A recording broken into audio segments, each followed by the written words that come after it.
നാരായണ അഖില ഗുരു നമസ്തുതേ. ഹരേ കൃഷ്ണ, രാധേ രാധേ. ഹായ്. ഇന്ന് കാർത്തിക മാസത്തിലെ അതീവ പുണ്യമായ രമാ ഏകാദശി ദിനമാണല്ലേ. അപ്പം നമുക്കറിയാം, വ്രതങ്ങളിൽ ഏറ്റവും ശ്രേഷ്ഠം ഏകാദശി വ്രതവും മാസങ്ങളിൽ ഭഗവാൻ ഏറ്റവും പ്രിയപ്പെട്ട മാസം കാർത്തിക മാസം. അപ്പം കാർത്തിക മാസത്തിന് ഒരുപാട് പ്രത്യേകതകളുണ്ട്. അതായത് കാർത്തിക മാസമാണ് വിഷ്ണു ഭഗവാൻ മത്സ്യമായിട്ടും കൂർമ്മമായിട്ടും ഒക്കെ അവതരിച്ചതും മോഹിനി രൂപമെടുത്തതും, പിന്നെ പാലാഴി മദനത്തിൻ്റെ സമയത്ത് അമൃതമായിട്ട് ധന്വന്തരി ഭാവത്തിൽ വന്നതും, പിന്നെ ഭഗവാന്റെ ഒരുപാട് ലീലകൾ. ഇത് കാർത്തിക മാസത്തിന് വേറൊരു പേരുണ്ട്, ദാമോദര മാസമെന്നും.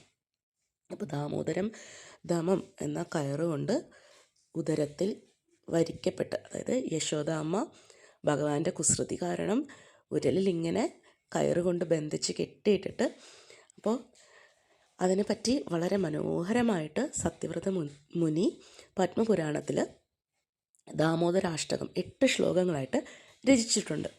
അപ്പോൾ സത്യം പറഞ്ഞാൽ ഈ കാർത്തിക മാസത്തിൽ നമ്മൾ എല്ലാ ദിവസവും ഭഗവാനെ ദീപം കാണിക്കുമ്പോൾ ദാമോദര ഭാവത്തിൽ സങ്കല്പിച്ച് ദാമോദരാഷ്ടകം പാരായണം ചെയ്തോ ശ്രവിച്ചോ ദീപം കാണിക്കുന്നത് വളരെയധികം പുണ്യമാണെന്നാണ് പറയണത്.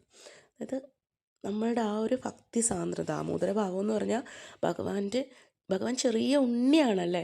അതായത് ജന്മാഷ്ടമി കഴിഞ്ഞിട്ട് 2 വയസ്സ് തികഞ്ഞ് 3 വയസ്സിലോട്ട് കടന്ന ഉണ്ണി, തീരെ ചെറിയ ഉണ്ണി, കുസൃതി ഭാവത്തിലുള്ളത്, കുസൃതി കാണിച്ചിട്ട് ആ ദാമോദര അഷ്ടകം രചിക്കാനുണ്ടായ സന്ദർഭവും ആ കഥകളും യശോദമ്മയുടെ അതൊക്കെ വിശദമായിട്ട് നമുക്ക് പിന്നീടൊരു വീഡിയോയിൽ ചെയ്യാം. ഇപ്പോൾ മനോഹരമായിട്ടുള്ള ദാമോദരാഷ്ടകം ഞങ്ങൾക്ക് മുന്നിൽ ഈ ഏകാദശി വ്രതത്തിൻ്റെ സമയത്ത്, അതായത് ഇന്ന് ദീപം കാണിക്കുമ്പോൾ, ഇന്നെന്ന് മാത്രമല്ല, കാർത്തിക മാസം എന്ത് വ്രതം അനുഷ്ഠിച്ചാലും 1000 യജ്ഞങ്ങൾ ചെയ്ത പുണ്യം കിട്ടുമെന്നും സകല പാപങ്ങൾ നീങ്ങുമെന്നും ഒരുപാട്.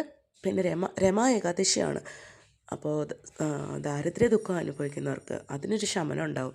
രമ എന്ന് പറയുന്നത് മഹാലക്ഷ്മിയുടെ പര്യായമാണ്. അപ്പോൾ രമാ ഏകാദശി ദിവസം വ്രതകഥ മറ്റൊരു വീഡിയോയിൽ ചെയ്യാം.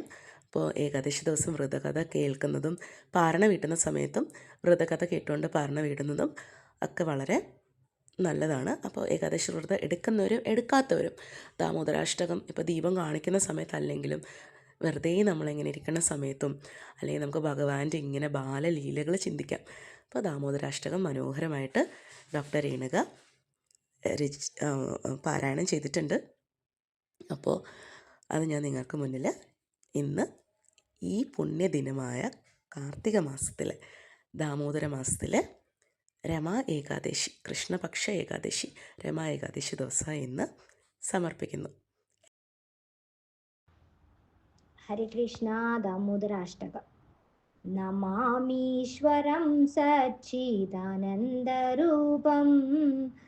ലസത്കുണ്ടലം ഗോകുലേ ഭ്രാജമനം. നമാമീശ്വരം സച്ചിദാനന്ദരൂപം ലസത്കുണ്ടലം ഗോകുലേ ഭ്രാജമനം. യശോദാഭിയോലുഘലാധവമാനം പരാമൃഷ്ടമത്യന്തതോ ധൃതഗോപ്യാ.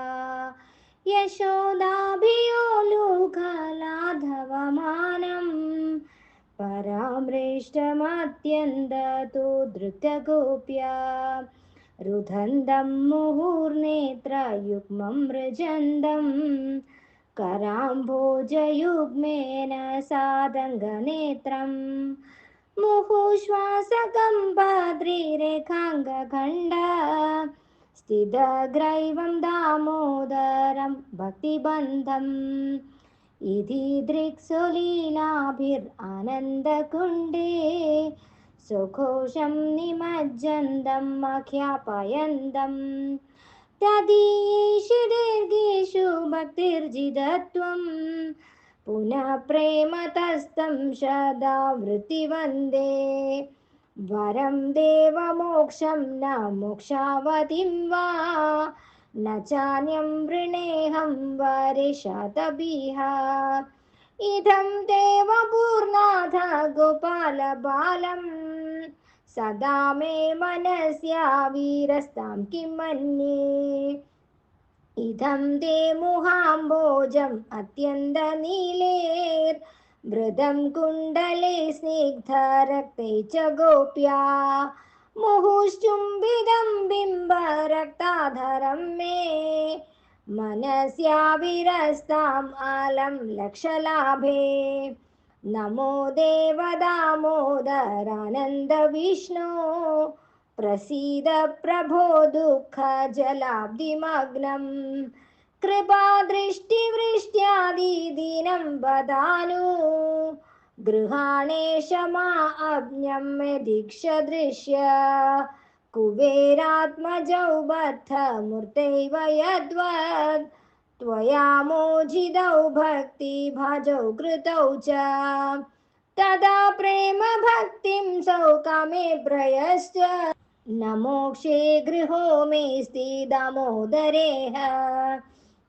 नमस्ते स्तु धाम्ने स्फुरदीप्तिधाम्ने त्वदीयोद्धरायाथा विश्वस्य धाम्ने नमो राधिकाये त्वदीयप्रियाये नमो नन्दलीलाय देवाय तुभ्यं नमो राधिकाये त्वदीयप्रियाये नमो नन्दलीलाय देवाय तुभ्यं नमामीश्वरं सच्चिदानन्दरूपं लसत्कुण्डलं गोकुले भ्राजमानं नमामीश्वरं सच्चिदानन्दरूपं लसत्कुण्डलं गोकुले भ्राजमानं सर्वत्र गोविन्द नाम संकीर्तनं गोविन्दा हरि गोविन्दा।